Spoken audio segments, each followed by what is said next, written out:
Assalamu alaikum, dear viewers, and welcome to Mental Health Matters. I'm Mariam Hilly, your host, and I'm joined by my co-host and mental health professional, Sister Anisa Diab. Welcome to the show, Sister Anisa. Thank you so much. And today's episode, we're actually talking about Muslim responses to domestic violence, and we're joined by an extremely special guest who is a licensed clinical psychologist in Pennsylvania, Delaware, and the state of Palestine for over 25 years, with a speciality in trauma, interpersonal violence, and indigenous populations. She began her career working with Central American refugees on the Arizona border as a coordinator of Casa Compañera with a liberation theology perspective as part of the Sanctuary movement.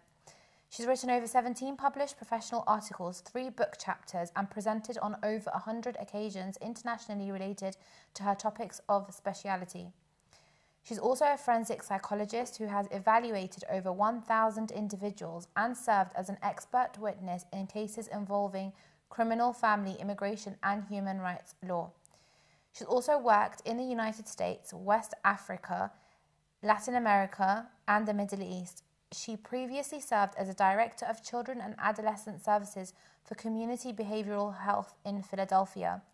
She's the executive director of the Liberty Center for Survivors of Torture, the vice president of the Latin American Community Center in Wilmington, as the clinical director of En-Najah Child Institute, and as a professor in the medical faculty at the En-Najah National University of Palestine.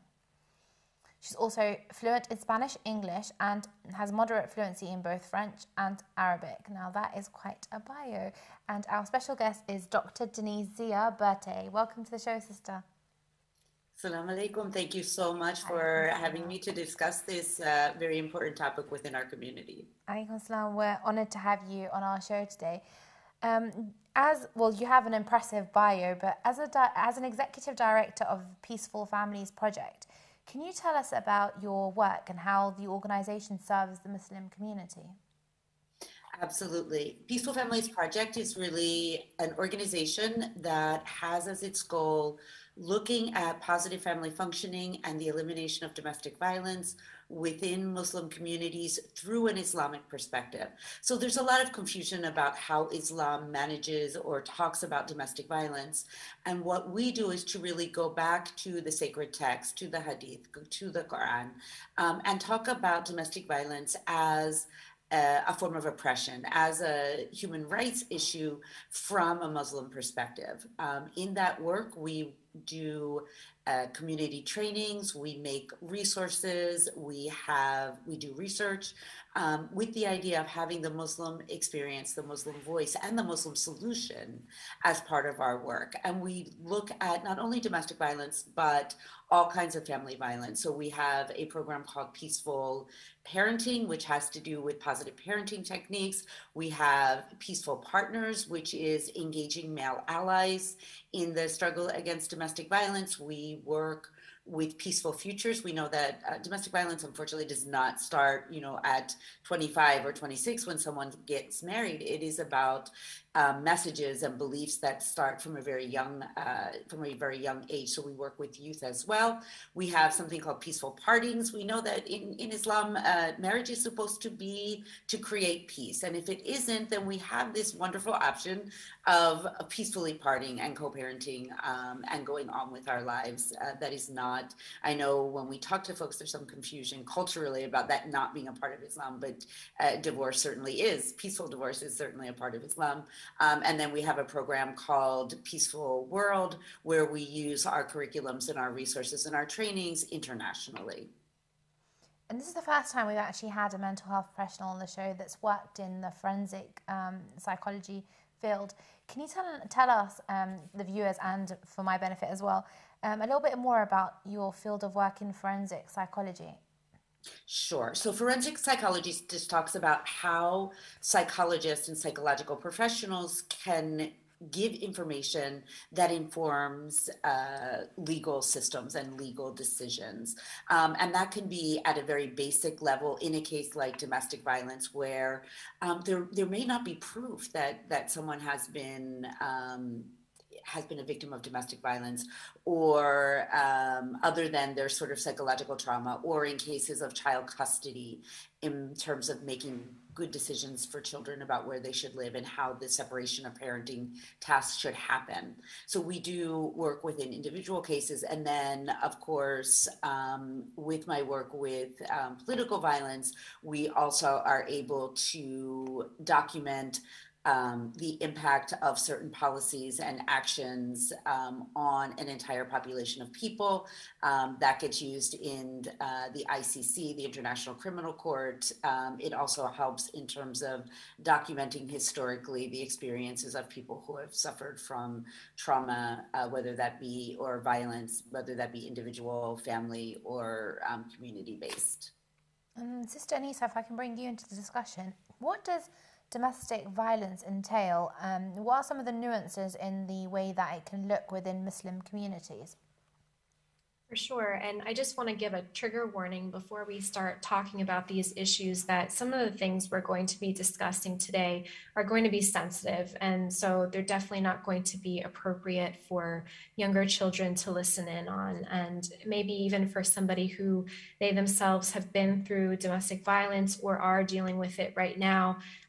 If you find that you're overwhelmed by what we're talking about today, please take a break, reach out to a mental health professional. And definitely, come back to this in your own time. So having said that, domestic violence, it's a pattern of behavior where one person is trying to dominate or control another individual. And this could be through verbal threats, manipulation, insults, physical violence. It could be through stonewalling behaviors where you completely ignore the other person's existence and needs. It can be physical in nature, it can be sexual in nature, and whether it's in Muslim communities or in non-Muslim communities, there's a pretty predictable pattern of behavior that we see taking place in the cycle of abuse. And for today, we're going to be focusing more on intimate partner violence, but we're also going to touch on child abuse a bit as well, because oftentimes when there is intimate partner violence in the home, there is also an effect with abuse on children. So in this cycle of abuse, it begins with a honeymoon phase, a honeymoon period, where the perpetrator of the domestic violence perhaps apologizes for their mistakes, their abuse. They might blame themselves, make false promises to do better, to change. They try to make repair attempts by giving gifts, and this might last for a period of time, maybe give or take a few weeks, and then you move into the tension building part of the cycle. And this is where the criticism starts to seep in. What kind of wife are you for cooking food like that for me? Yelling, the swearing, anger being directed at the spouse. And then the partner begins to feel as though they're walking on eggshells with this person. And they begin to feel anxious because they know that this is leading to the next phase of the cycle, which is an explosion. This is the explosion phase of the cycle. And this is where the attacks are being made, the threats are happening. Things like if you keep acting like this, and we get divorced, I promise you'll never see your kids again. If you contact the authorities on me, I'm going to make sure that your entire family suffers. At this point, there may be a lot of control tactics. In the Muslim community, we see a lot of spiritual guilt taking place. You can't deny me sex, for example, because this is my Islamic right. You're sinning right now by denying me my right. If you don't give me what I want, I'm going to find another wife. And then guess what happens? The spouse gives in and goes into this mode of silencing his or herself, beginning to disappear just to try to keep the peace. And this peacekeeping, trying to keep the peace, it's not a healthy form of coping. It doesn't mean the relationship is improving. It's really a trauma response. And maybe he or she even threatens to leave, go to the parents' house, promises, to work on themselves. Eventually, the victim of domestic violence ends up going back a lot of the times because the offender might make, again, these false promises. They're going to work on themselves. They're going to get counseling. They're going to do better. And therein is the hook again. So the partner ends up right back in the cycle of abuse all over again, starting with the honeymoon phase, going into the tension phase, going into the explosion phase. And that's why it's so difficult to get out of this cycle. And, inshallah, we can look at more of the nuances and hear Dr. Denise's experience as well about what she's seeing in the Muslim community and how we can assist those who might be stuck in this cycle. Is emotional abuse considered domestic violence? Absolutely. I mean, abuse can also be emotional in nature. Violence isn't just physical. An example of emotional abuse would be constantly threatening to leave you, hurt you, or end their life by suicide if you leave them for their abuses, calling names, hurting feelings on a regular basis, fault finding, using financial control, or preventing the spouse from accessing money. And what's interesting is the research actually shows emotional abuse is potentially more detrimental than physical abuse, because with physical abuse, the wounds heal, right? There is an injury and then there's a healing process that takes place. But when it comes to mental health wounds, those are more difficult to heal over time. So it's been found that those who stay in relationships that are domestically violent, they're at increased risk. The victims are increased risk for depression, anxiety, PTSD, and other issues related to self-esteem. So it's very difficult, for a person to leave this situation, because I think from an emotional perspective, when the victim hears over and over something negative about themselves or not being good enough, they begin to believe those messages, they begin to internalize it. And that's why domestic violence is really about power and control. The perpetrator is lacking total empathy, lacking emotional intelligence. They're narcissistic, oftentimes power hungry. They don't have time for your feelings. They don't have time for your emotions. And if you open up and you're vulnerable about it, oftentimes they'll insult you by saying you're just too sensitive or you're just too emotional. And there's a brainwashing that takes place with the victim. And that's why it takes on average, about 7 attempts for, a woman to finally leave the relationship for good if it's a female who's experiencing it. So in our response as a Muslim community, we need to be cognizant of how challenging it can be to leave those situations, and respectful, and not place the blame on the victim in the situation, but the perpetrator who is committing the abuses. We often find that many Muslims are afraid to speak out when they witness or hear of abuse among their extended family or friends, because one, the potential of breaking up families by getting child protective services involved, and then the potential of those children going into the foster care system, and two, due to the fear of retaliation that these individuals might face if they report these behaviours. Having said this, Sister Denise, if we know that children are experiencing abuse at the hands of parents, extended family members or friends, what is our responsibility as religious leaders or community members to address this? I think there's 2 levels to this question. So first of all, we know that our immediate response to an actual victim and an actual family in need is essential, is critical in terms of saving or minimizing the harm to that particular individual. And yes, unfortunately, there may be there may be family ramifications, but responsible leaders, whether they're educators, whether they're religious leaders, have an obligation, unfortunately, to report child abuse, and a lot of times being exposed to domestic violence, horrific acts of violence to someone that you care about, your mother or your father, in front of you, is in fact considered a secondary crime of domestic violence or of child abuse because of the effects that has on children. So immediately, of course, we need to make sure that there is safety. We need to get involved systems, that mental health systems, legal systems, advocacy systems, social work systems, for every person in the family, for both the victims and the children, but also perpetrators. You know, one of the beautiful things that we have in Islam is when we're asked about what we do for oppressors, right? The first thing that we're told is to allow them to know that they are oppressing, right? That's our first responsibility as believers. So making clear to that person what they're doing, and inshallah, that we do that even before that legal systems are involved. So that's like in an immediate kinds of sense. The other piece really, though, is this idea of social norms and social acceptability. And part of our responsibility, as with every kind of oppression that we see, as with every kind of human rights violation, it is our job as believers to address that within our community. Peaceful Families, 10 years ago, we are doing the retake of this research, but in 2011, did the first set of research looking at what is the Muslim American experience of domestic violence.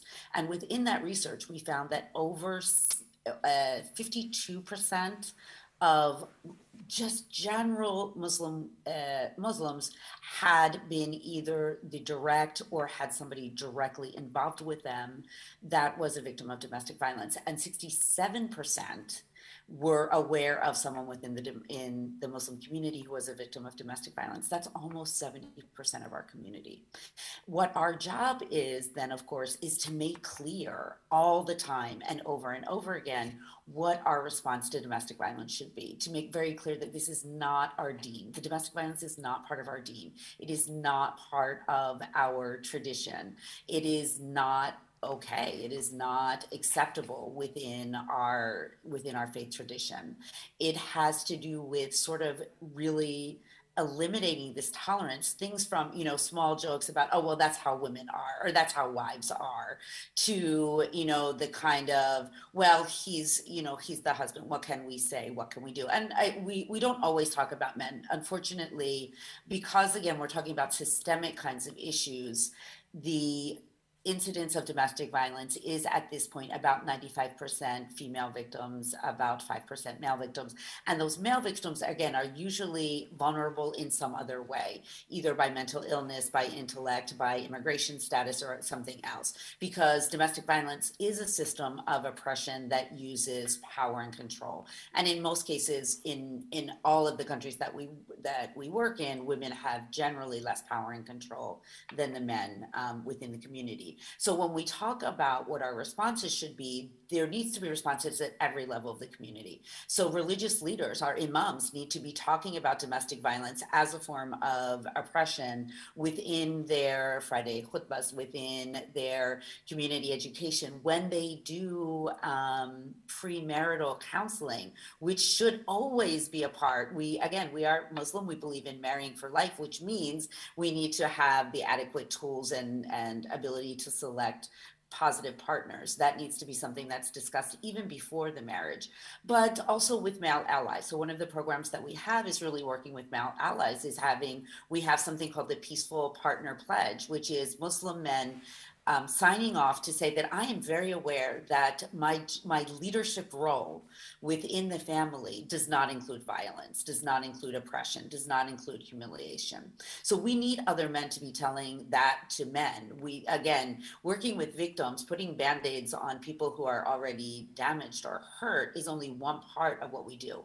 A good part of what we do is really changing what our expectations are, what our reactions are, even when we hear these small incidents, these small, a brother saying to his wife, your food is never good. Look, this other sister brought this wonderful thing. Oh, my wife can't possibly do that. She's not. All those small sort of microaggressions, which really we know are part of a bigger system of humiliating or taking power from a partner within the relationship. As you mentioned, the majority of domestic violence victims are female, but men do obviously still experience domestic violence, and it's not something that we discuss very often on this channel or just at all in our communities. For men who do experience domestic violence or who are struggling with it, how can we help them? What can you tell me, both of you? what can we tell any viewer who's watching who might be male and struggling with domestic violence? I'll come to you first, Sister Anisa, if that's okay. Yeah, I think first we have to acknowledge that, yes, it does occur less frequently than among females, but I personally have experience working with Muslim men who tell me they've been abused by their spouses. And I can remember one particular instance where, you know, this individual is talking about how their wife constantly was threatening to poison them in their food, was throwing clothes out the window. I've had female clients who, when we're talking about arguments with the spouse and, you know, how the past week has been going, just, you know, are just unabashedly saying, yeah, I slapped him for what he said to me, or I punched him in the stomach. And in those moments, I really have to challenge that with my clients and say, do you realize you are the one being abusive here? And, you know, we try to redirect those behaviors. But I think one of the distinguishing factors between what makes it so difficult for men as opposed to women who are battered is that men are much more likely to be embarrassed by the abuse, right? What will people think of me if I let others know a woman beat me up? I don't want to be laughed at. No one would believe me, because as Dr. Denise was saying, there's so many jokes and internet memes that are just, I mean, it's supposed to be funny, but it's really not funny. You know, I've seen about the 100th meme with a woman taking a, you know, sandal and slapping her husband in the head or her son in the head this week. And it's not funny. It really isn't. And it just perpetuates the stigma against men seeking help for domestic violence. It's domestic violence. It's not about size. It's not about gender. It's not about strength. It's about power. It's about control. It's getting out of dangerous situations and getting help, whether you are a woman being abused or you're a male being abused. So I think it's really critical, especially for a male who's being abused, to not be afraid to reach out for help and to know the appropriate resources, whether that's contacting the domestic abuse helpline or finding supports that are available, like Peaceful Families, and how they can get the assistance that they need, and counseling and the legal advice to be able to move forward. And Dr. Denise, do you have anything that you'd like to add? Sure. I'll talk a little bit also about the very precarious systems that touch the lives of immigrants, depending on where they are. So one of the difficulties that we have, and where we see a lot of times males be in a more fragile situation, is when there are immigration issues in the family, as well as domestic violence, or the domestic violence touches on the fact that one partner may have legal status, the other one may need that partner to apply for them, or to follow through the process, or to stay married for 2 years, or whatever that may be. And that is systems where we see males maybe at a disadvantage if it is the wife that is the person who has status.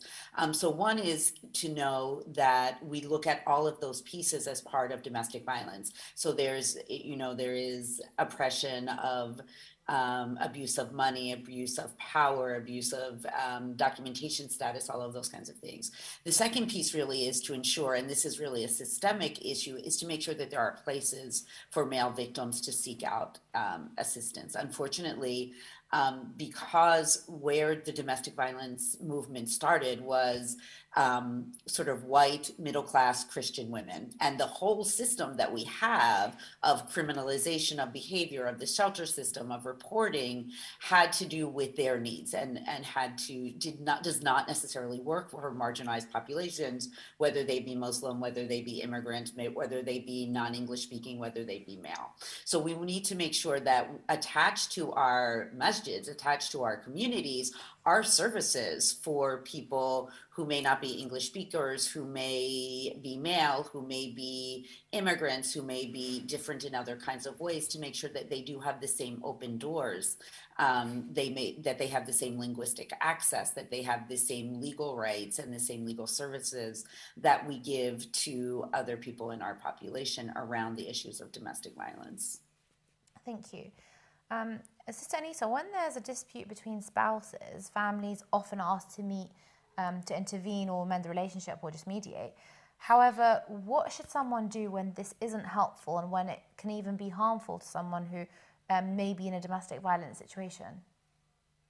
Good question. So it's interesting, the Quran, what it says, right? In chapter 4, verse 35, Surah Anisa, talks about that if there's a breach between two individuals, that an arbitrator should be appointed from both families, one from his side of the family, one from her side of the family. And if they wish for peace, Allah will cause reconciliation, and Allah has full knowledge, is acquainted with all things. And I think what's key here is that this mediator should be somebody who is trustworthy, someone who's honest, someone who's actually going to be helpful.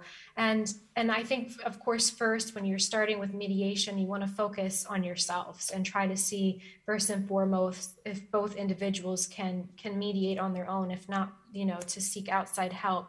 And I think that bringing families together can be helpful in some situations. Like, I've had clients who, one I remember in particular, she was dealing with some abuse, and letting her family know what was going on was very important, because they were making more regular checks on her, and they were doing random visits. And this seemed to help keep the other person's, behavior in check. So sometimes that, it's critical to be able to share with family what's happening and what's going on. But I've also found other situations where, somebody will be trying to escape what the abuse and what's going on, and will go to their parents' home, and the parents will say, "What are you doing here?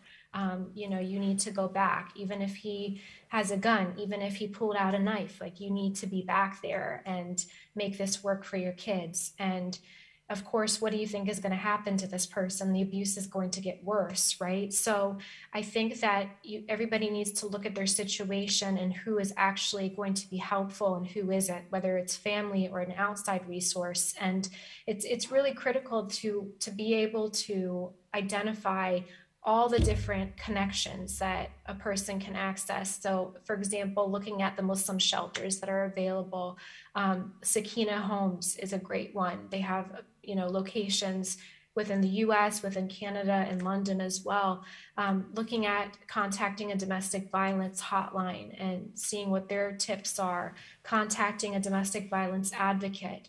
There's a lot that has to be considered if somebody is going to try to leave this situation, whether it's getting a separate bank account, packing an emergency bag, making sure all the important documents are ready to go if there is an emergency and you need to leave in that moment, making sure that everything is in order if you can't return back to your residence. So there's a lot of planning involved, and a lot of times I think people just jump to their parents' house or something like that and think they're going to find help or a trusted friend, and they find it's not helpful. So most important is to get professional support. Reach out to a licensed mental health professional that's going to walk you through the steps to get out of this situation safely, and contact only people that you absolutely trust are going to be helpful in this situation, and not hesitate to call 911 if you're in immediate danger, or emergency dispatch. And Dr. Denise, you've worked with families from all over the world experiencing interpersonal abuse, trauma, and violence. What's something that you've learned from your experiences that you wish others would recognize or implement in terms of how we should, as a Muslim community, respond? Okay. So first of all, I do want to talk about this idea of mediation and joint therapy and things like this. And what I want to remind us is that domestic violence is not an anger issue.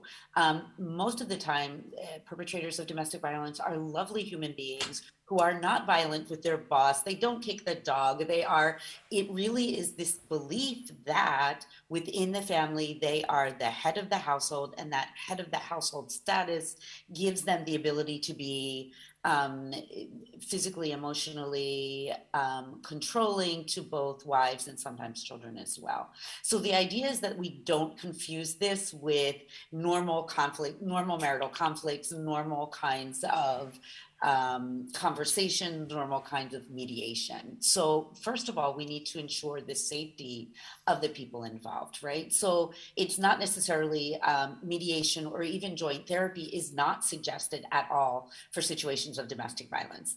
What is suggested is for each person to get some kind of relief and recuperation while maybe living apart until they can live safely together when violence has been repeated. Okay, so the idea is that we don't put them together in a room and have, you know, the victim, whoever that may be, sort of give this list of horrible things that have happened to them, because unfortunately what happens is that lights a match under the fire of the perpetrator, who then feels even more humiliated and is likely to be more violent versus less violent. The other thing, because we're also very quick to tell women, well, you should just leave. If this has happened, you should just leave. We know statistically, and this is unfortunately globally, that women or victims are at more risk when they are leaving than when they are staying. More risk of actual death, homicide, those kinds of things. So it is not simply, there isn't a one quick answer. The idea is that, as our sister was saying, it takes a fair amount of understanding of the very complex situation of that particular family. We also have to listen to victims, because victims know better than anyone their perpetrator, their level of danger. They will be able to tell you, this person would do this person wouldn't do that. They're not always on target completely, but they do have a better idea than we do. When we say, oh, well, he wouldn't possibly, or he's never had a gun, so your life is not in danger. What we have to remember is domestic violence is an actual life danger. It isn't just the danger of divorce or the danger of separation of a family. That there is, unfortunately, and we have had these within our own communities, situations where, because this idea of honor becomes an issue, both within a family of origin, a father and uncle or brother, or a husband saying, you know, you have disrespected us to the point that your life is no longer material. It doesn't matter. What matters is the status of our family or the respect. And sometimes, again, it gets into a piece of spiritual abuse where it is, you are disrespecting Islam, or my interpretation of Islam, or my perspective of what Islam is. And those are the kinds of situations that are most dangerous. And I think a lot of times, again, we make this conversation about the worst thing that can happen is to have a divorce, or the worst thing that can happen. And there are much worse things. And unfortunately, and when we have those incidents within our communities, it hurts the community, absolutely, but it also hurts it hurts Islam, because it makes it look like this is a piece of Islam. And this is a big part of our work at Peaceful Families, is to talk not only to our own communities, but to outside communities, to say, this is not Islam. This is not what our text says. This is not how our prophet, peace be upon him, treated his wife or his wives or his community. This is not part of who we are as a religion. And that becomes very important as well. So a lot of what we do is called myth busting, is this idea of, what does gender mean? In Islam, we are made from one soul. We're not even made from a rib. We are made from one soul. We are absolutely equal. We have absolute equal rights. We have, oppression is a sin against all of humanity. And those are the kinds of messages that we really need out in the community for ourselves, but also to the larger global community. And Dr. Denise, talking about a larger global community, our audience is global. So the viewers of this particular show will be from different parts of the world. So what advice would you give to the person who's watching right now, who's experiencing domestic violence? And bear in mind, geographically they could be in different parts of the world. Absolutely.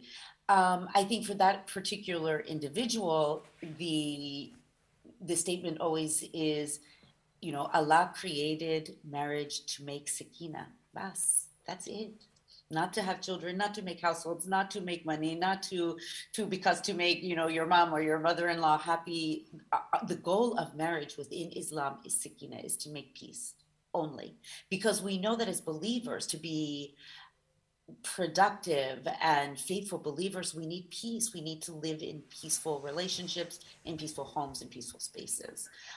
So everyone has the right and the obligation as a believer to ensure that their relationships are peaceful. And if they are not, to seek a peaceful parting, to seek a peaceful end, whether that's through therapy, whether that's through divorce, in whatever way that is. So I think the most important thing is to know that that you have the right and the obligation as a believer to create families based in peace, dignity of all members of the family. So I think that's really important. I also think that as communities, we also need to remind ourselves that this is Islamic. I live and work in Palestine when I'm not in the United States. And one of the things that we had was a law that came up recently of family protection law. And it was turned down by our own community because they saw it as a Western issue. Like, this is something that's coming to us from the West. This is, if we open the Quran, it's there. It is not imported. It is not something outside of Islam. Protecting vulnerable people, including women and children, is absolutely part of our deen. Making sure that family relationships are just is absolutely part of our deen. Making sure that families create peaceful places for us to build, little Muslims, for us to build a community is absolutely part of our deen. So I think no matter where we are in the globe, no matter what our legal system says, we know that this is part of Islam, and this is an Islamic obligation. This is not apart from, this is not something that's being done to us, it's being done, against us by, whatever kinds of government we live under, that this in ourselves is part of our deen, it's part of our Quran, it's part of our commandments from Allah.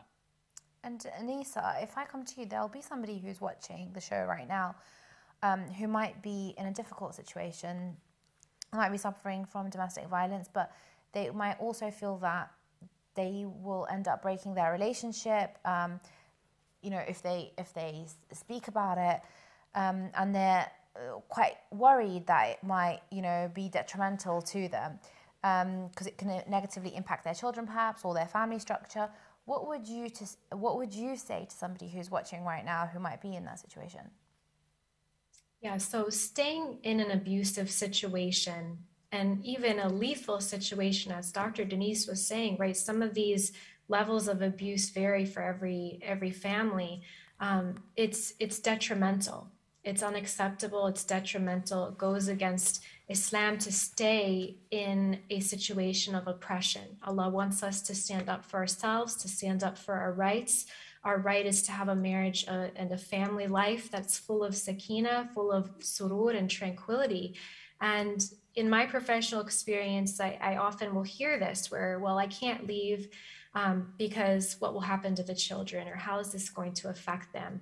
And trust me when I say this, if there's ongoing tension in the home, your children are going to experience that same tension themselves. They are watching this show. They are going to feel unsafe. And safety, this should be the utmost priority in the home. And what I often see is that when a tension occurs between partners, it's often directed towards the children in some way. It gets projected onto them.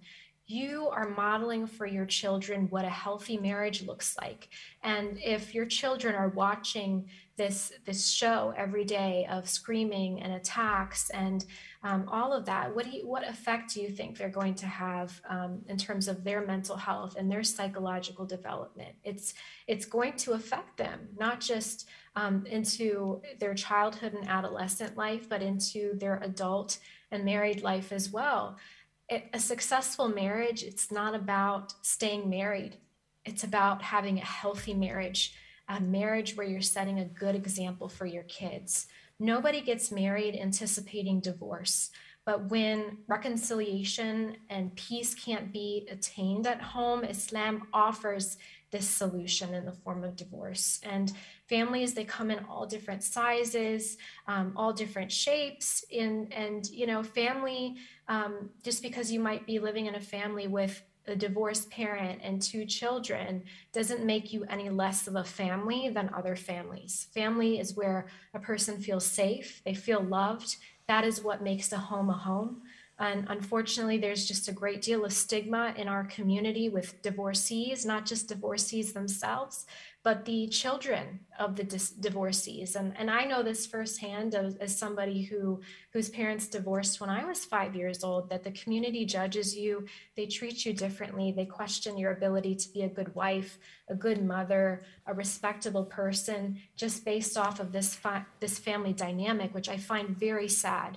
And I've actually, in my clinical experience, I've found that children of divorce are one of the most psychologically progressive groups of individuals, because they don't want the same thing that happened to their families to happen to them as well. So my hope for the community and our response is that we begin to readjust our mindset about divorced families, or those who may be dealing with the aftermath of leaving an abusive relationship.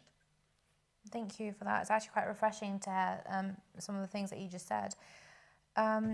Many individuals, though, do still find it difficult to leave an abusive situation due to finances, perhaps, or it might just be mentally difficult for them. I'm wondering if perhaps they're probably also wondering, should I give my partner another chance? Can abusive partners change, and should they be allowed the opportunity to do so? If I can come to you first, Dr. Denise.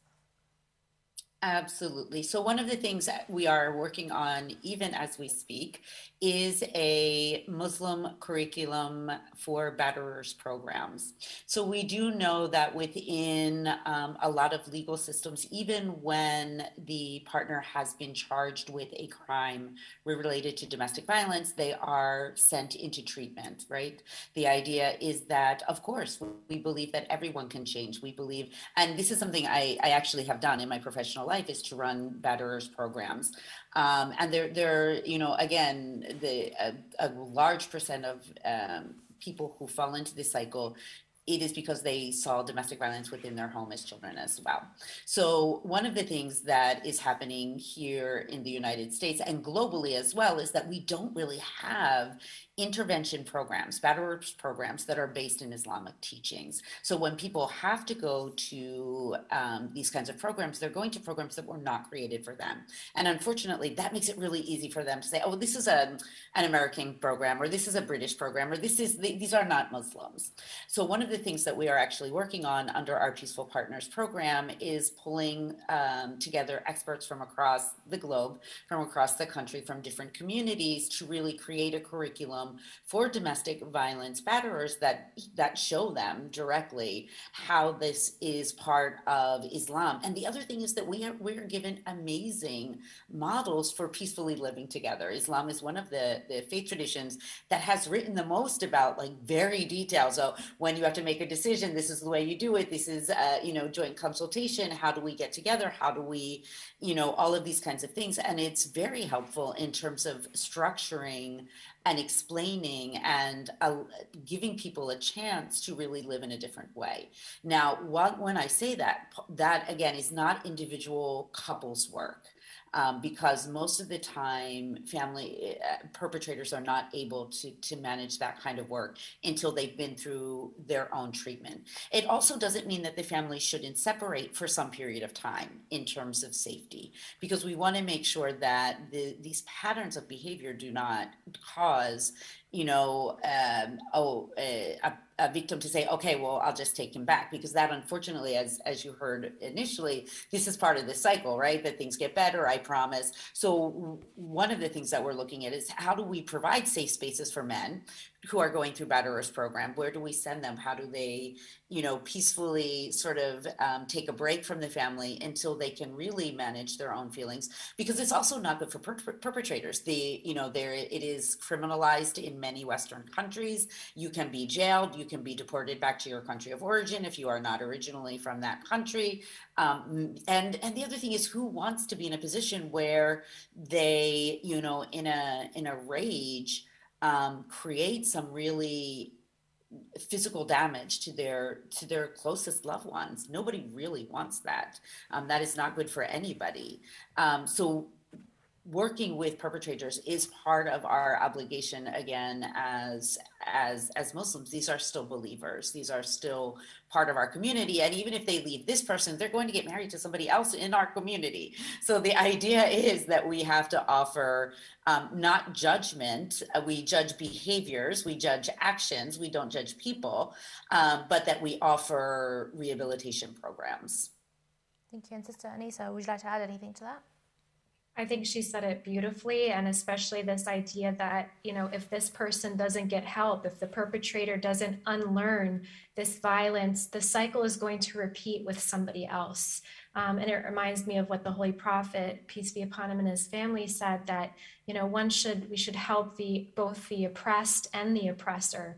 And when the companion asked, you know, how do we know how to help the person who's oppressed, but how do we help the oppressor?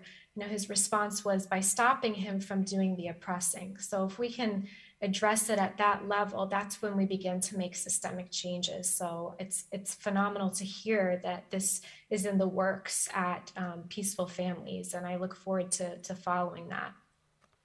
Definitely. And I'd like to say that, you know, I've learned so much from both of you in this episode. It's actually been very insightful, very different to what we normally hear.